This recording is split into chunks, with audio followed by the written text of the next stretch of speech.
Great good morning to all.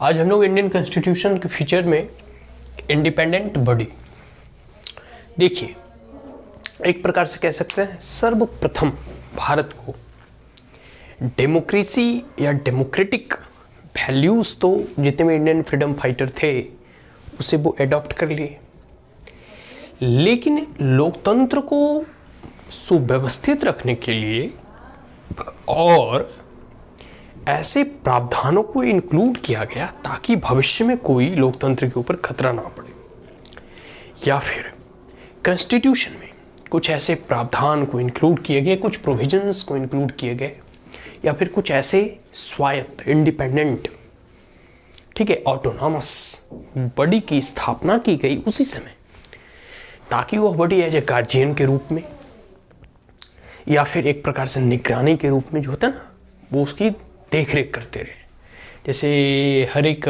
घर में एक होते हैं ना सीनियर मेंबर होते हैं, जैसे आपके दादाजी बड़े बुजुर्ग होते हैं, या फिर वैसे लोग जो शिष्ट जन होते हैं, जो वृद्ध जन होते हैं, तमाम जो है अपने बच्चे बच्चियों या पोते पोतियों पर निगरानी रखते हैं, कोई बदमाशी ना करे, कोई हल्ला ना करे, या फिर कोई इधर उधर ना जाए, मतलब सबको सबकी सुरक्षा सबकी देखभाल की उनकी जिम्मेदारी होती है, ताकि घर जो है सुव्यवस्थित तरीके से चलता रहे, घर में शांति हो, प्रेम हो, सद्भावना हो, सब उन्नति और प्रगति पर जो आगे बढ़ते रहे। तो ठीक उसी प्रकार भारत में लोकतंत्र की स्थापना ही करना अपने आप में पर्याप्त नहीं था, बल्कि लोकतंत्र की स्थापना करने के बाद लोकतंत्र सुरक्षित रह सके, भारत सुरक्षित रह सके और भारत के लोकतंत्र की अवधारणा जो है यह सुरक्षित रख सके, इसके लिए जरूरी था कि कुछ ऐसे स्वायत्त इंडिपेंडेंट ऑटोनॉमस बॉडी की इस्टेब्लिशमेंट की जाए। तो इंडिपेंडेंट बॉडी, सबसे पहले देखिए लेजिस्लेटिव, एक्सिक्यूटिव एंड जुडिशरी, ये अपने आप में तीन ऑर्गन में डिवीजन इसका किया गया है कि लेजिस्लेटिव वाले एक्सिक्यूटिव के काम में हस्तक्षेप नहीं करेंगे, एक्सिक्यूटिव वाले जुडिशरी के काम में। अब जैसे देखिए लेजिस्लेशन, पार्लियामेंट में कोई भी डिबेट वगैरह होता है उसे ना एक्सिक्यूटिव उसको उसमें हस्तक्षेप कर सकता है, ना जुडिशरी। जज कुछ भी नहीं कर सकता। पार्लियामेंट के डिबेट में अगर कुछ भी ऐसे क्वेश्चंस उठे, कुछ भी ऐसा मुद्दा या कुछ भी ऐसा इशूज अराइज होता है, तो जुडिशरी ये नहीं बोल सकता कि आप गलत कर सकते, नहीं, ये पार्लियामेंट की अपनी प्रिविलेज है। ठीक उसी प्रकार जो जजेस वगैरह जो अपने न्याय वगैरह सुनाते हैं, उसमें पार्लियामेंट वगैरह या लेजिस्लेटिव बॉडी वाले नहीं कह सकते कि भाई आपने गलत किया, नहीं, ये जज में कह सकते हैं जुडिशियल सुप्रीमेसी को बरकरार रखने के लिए या लेजिस्लेटिव सुप्रीमेसी को बरकरार रखने के लिए सबको अपने अपने क्षेत्र में स्वायत्तता प्रदान की गई है, ताकि वो अपने कार्य को सही रूप से जो है कंडक्ट करा सके, फंक्शन कर सके। ये चीज हो गया। तो ये एक प्रकार से ना स्वायत्तता देने का कार्य किया गया।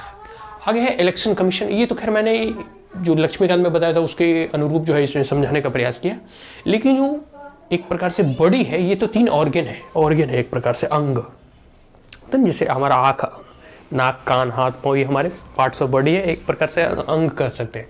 या फिर एक होता है कि 5 सेंस ऑर्गन्स, ठीक है। तो यहाँ इलेक्शन कमीशन का जिक्र है, इलेक्शन कमीशन ऑफ इंडिया। इसका काम है कि फ्री एंड फेयर इलेक्शन करवाना।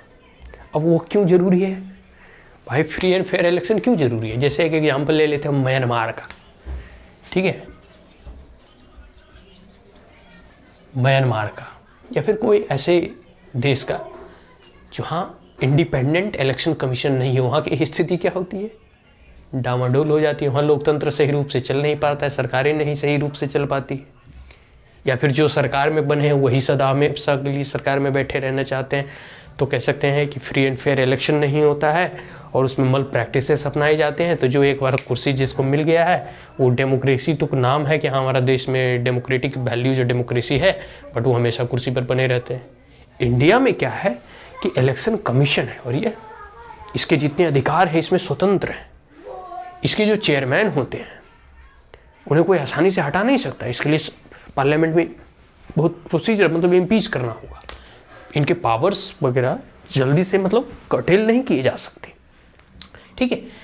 तो कह सकते हैं फ्री, स्वतंत्र और फेयर निष्पक्ष चुनाव के लिए जरूरी है कि इलेक्शन कमीशन का गठन हो, जो कि स्वतंत्र हो, वो किसी पॉलिटिकल पार्टी के बहकावे में ना आ जाए या पॉलिटिकल। अब जैसे मान लो कोई इलेक्शन कमीशन वाले को कोई अगर पॉलिटिकल पार्टी धमका दे भाई अगर तुमने हमारे पक्ष में अगर फैसला नहीं सुनाया, मतलब चुनाव हमें नहीं जीत पाए, तो हम अगली बार से तुम्हारी सैलरी रोक देंगे। नहीं, इसके लिए ऐसे प्रावधान संविधान में किए गए हैं ताकि उनकी सैलरी, उनके अलाउंसेस, उनके जो खर्चे हैं, एक्सपेंसेस जो है इलेक्शन कंडक्ट कराने में, उसमें कोई भी पॉलिटिकल पार्टी या सरकार, किसी भी पार्टी की सरकार हो, वो हस्तक्षेप नहीं कर सकती।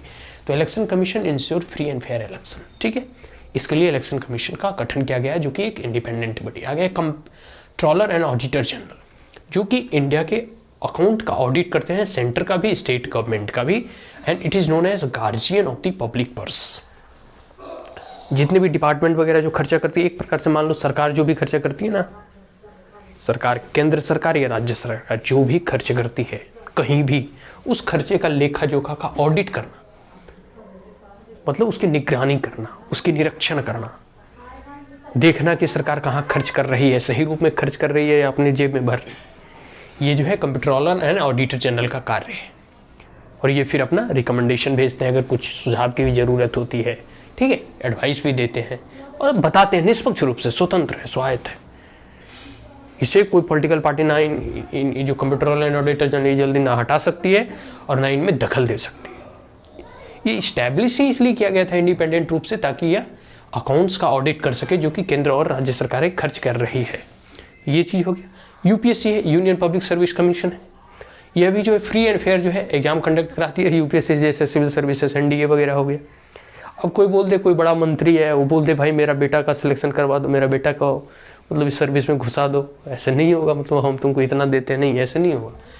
यूपीएससी फ्री एंड फेयर कह सकते हैं एग्जाम कंडक्ट करवाती है, इसलिए इसे इंडिपेंडेंट रखा गया कि कोई भी कल जाकर पहुंच वाले लोग, जितने भी लीडर मंत्री होते हैं, अपने सोर्स वाले लोग, भाई मेरे चाचा भतीजा ताऊ मेरे के लड़का को, फूफा के लड़का को IAS बना दो, तो नहीं होगा। मतलब ये एक प्रकार से इंडिपेंडेंट है। ये चाहे तो ऐसा कभी भी किसी भी को, इतना भी बड़ा पावरफुल प्रधानमंत्री क्यों ना हो, उसके भी बातों को ये ठुकरा देगी, क्योंकि इसके जो अपने पावर्स हैं उसके अनुसार यह स्वतंत्र है रिक्रूटमेंट के लिए और एग्जाम कंडक्ट। ऐसे तो किसी भी जो भी एग्जाम कंडक्ट कराते, चाहे SSC वगैरह हो, मतलब घूस लेना तो कहीं भी किसी भी रूप में उचित नहीं होगा। लेकिन SSC वगैरह में होते रहते हैं, करप्शन चार्जेस लगते रहते हैं, लेकिन यूपीएससी में आज तक ऐसा नहीं है।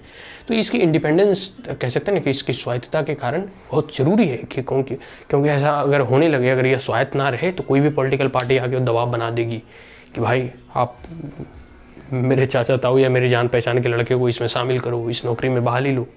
तो इस प्रकार से सही रूप से जो है अच्छे जो कह सकते हैं उम्मीदवार है उसका चयन नहीं हो पाएगा।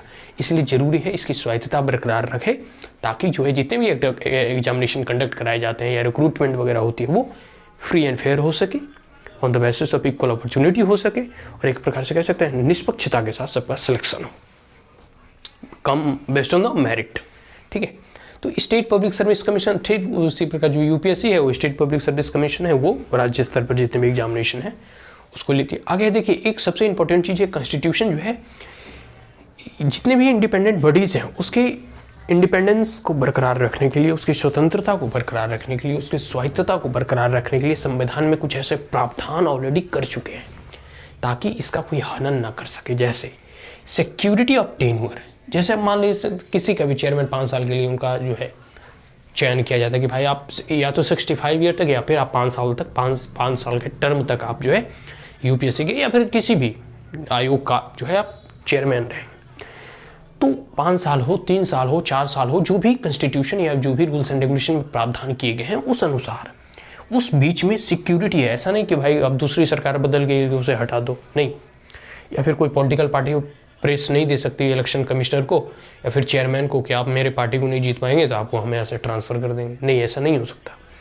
सिक्योरिटी ऑफ टेन्योर, ठीक है। इसके बाद है फिक्स्ड सर्विस कंडीशन, जो सर्विस का कंडीशन है, जो अलाउंसेस हैं, जो पर्क्स हैं, जो प्रिविलेजेस हैं, वो सब ऑलरेडी फिक्स कर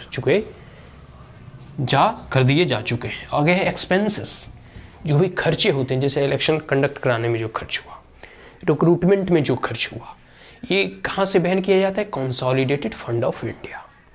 एक बार किसी दिन विस्तृत में हम लोग कंसोलिडेटेड फंड ऑफ इंडिया को समझने का प्रयास करेंगे। हाँ, हम बस इंडिपेंडेंट बॉडी, 2-4 बॉडी का एग्जाम्पल और उसके प्रावधान किए गए हैं ताकि वह स्वायत्त स्वतंत्र रह सके उनके अधिकारों का कोई हनन ना कर सके, जैसे इंडिपेंडेंट ऑर्गन है। तो ये पूरे के पूरे इंडिपेंडेंट बॉडी के बारे में हम लोग जाना। ये इंपॉर्टेंट कह सकते हैं कि एक फीचर्स हैं, कैरेक्टरिस्टिक है ऑफ इंडियन कॉन्स्टिट्यूशन। एक दो कैरेक्टरिस्टिक्स और शेष रह चुके हैं, उसे हम आज पढ़कर कंप्लीट करेंगे। So that's all, thank you once again, have a great day.